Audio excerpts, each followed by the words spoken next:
안녕하십니까, 스텝산사입니다. 오늘은 지난 시간에 이어서 미국 철강에 대해서 말씀드리려고 하는데요. 그러니까 지난 시간 업종에 대해서 제가 좀 이야기를 드렸고, 이번 시간에는 종목에 대해서 좀 이야기를 드리려고 해요. 제가 지난 시간에 이름만 잠깐 이야기를 했지만 뉴코라는 기업입니다. 그러니까 미국에는 되게 수많은 철강 회사가 있을 것 같은데, 옛날에 많이 있었어요.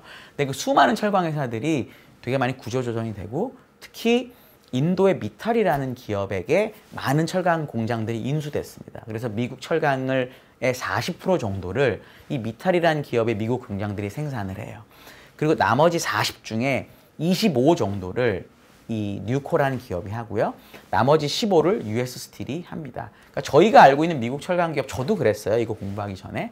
US 스틸이 훨씬 크다고 생각을 했는데 그렇지 않더라고요. 그리고 심지어 S&P 500에 의미 있게 포함되어 있는 종목은 뉴코뿐입니다. 뉴코라는 기업은 만약에 내가 비중은 작지만 철강 업종을 좀 사고 싶다, 공부하고 싶다, 편입하고 싶다 하면은 반드시 쳐다보게 되는 기업 중에 하나입니다. 그래서 뉴코를 이제 말씀드리려고 해요. 뉴코는 미국에서 아까 말씀드렸지만 미국 최대 철강 회사입니다. 그리고 더 중요한 점은 뉴코는 전기로 회사예요. 그러니까 고로가 없습니다. 그러니까 전기로 회사라는 게 왜 중요하냐면 이 고로는 이 철광석 넣고 뭐 석탄으로 떼고 해가지고 쇳물 나오는 그거예요. 우리나라 포스코, 현대제철 이런 기업들이고 되게 대량의 철강을 생산하는 데 적합합니다. 그러니까 효율적이겠죠. 전기로는 스크랩, 그러니까 고철을 넣어가지고 철강을 만드는 방법이에요. 그러니까 고철을 넣어서 하기 때문에 이 고철의 순도는 이 철광석보다 떨어질 거라서 효율은 원래 좀 떨어져요. 대신에 환경오염이 월등히 적습니다. 그래서 지금 EU에서 무슨 얘기도 나오고 있냐면 2050년까지 이제 고로를 전기로로 바꾸자라는 얘기도 나올 정도예요. 그러니까 이 회사는 이미 전기로로 생산하고 있어서 환경 관련된 부분에서도 영향이 적고, 그러니까 요즘 얘기 많이 나온 ESG에 대한 부분도 포인트가 높겠죠. 그래서 그런 부분에서 되게 좋은 거고요. 지난 48년 동안 지속적으로 배당을 했습니다. 이게 어떤 점에서 중요한 거냐면 이 철강 산업은 완전히 뭐랄까 소재 사이클 산업이에요. 그러니까 수급에 따라서 되게 많이 주가가 움직이고, 수급이 예를 들어 뭐 수요가 너무 좋으면 공급도 금방 늘어나고, 수요가 안 좋으면 공급, 이런 식으로 사이클을 타는 산업이기 때문에 이익이 조금 불안정한 경향이 있어요.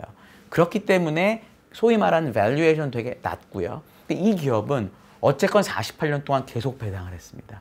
그러니까 대단히 안정적인 사업 구조. 왜냐하면 미국에서 사업을 하고 있고 이게 스크랩에서 물건을 파는 거기 때문에 그렇습니다. 참고로 매출의 거의 대부분은 미국에서만 납니다. 그러니까 다른 지역의 수급에도 영향을 받지 않고요. 되게 안정적이에요. 배당을 주는데 이 배당을 만약에 돈을 빌려서 준다. 너무 안 좋아요. 이 회사의 잉여현금 흐름, 시가총액 대비 잉여현금 비율이 4에서 8% 왔다 갔다 합니다.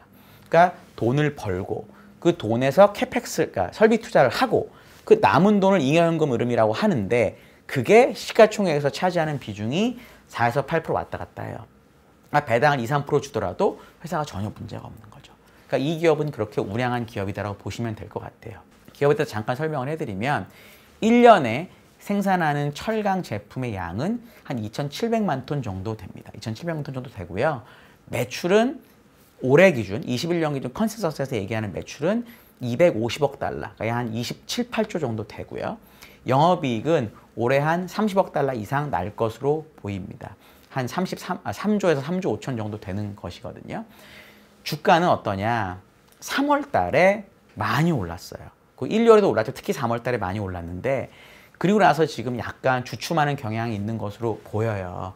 그게 전 왜 그런 것 같냐면 2021년 실적은 말씀드린 대로 한 뭐 3조에서 3조 5천 정도 영업이익이 나요.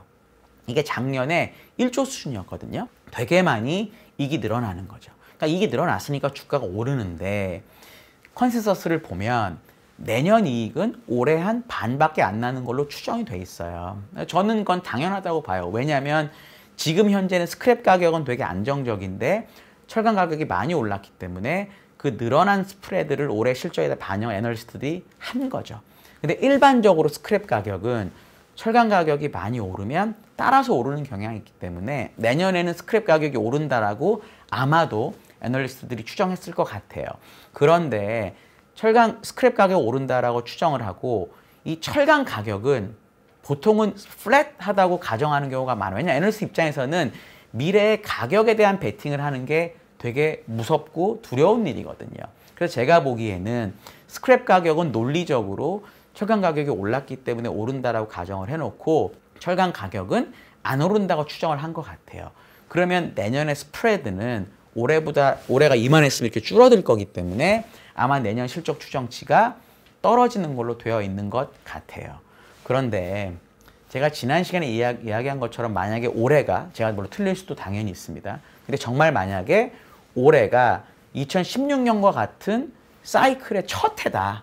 그러니까 중국의 구조조정이 제대로 시장에 깔리고 그게 깔리면서 사이클이 몇 년 동안, 2, 3년 동안 지속되는 사이클의 첫 해라고 하면 내년에 철강 제품 가격이 조금 더 올라갈 수 있는 여지가 있는 거죠. 그러니까 항상 주식은 예상하지 못했던 이익의 변화에 반응을 해요.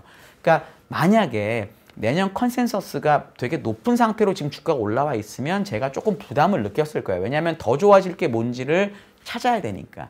근데 지금 컨센서스를 보면 내년 이익은 낮아진 상태로 현재 추정이 돼 있거든요. 그러니까 정말 만약에 사이클이 올해가 처음이고 내후년 계속 좋아지는 사이클로 간다면 철강 가격도 내년에 더 오를 수가 있어요.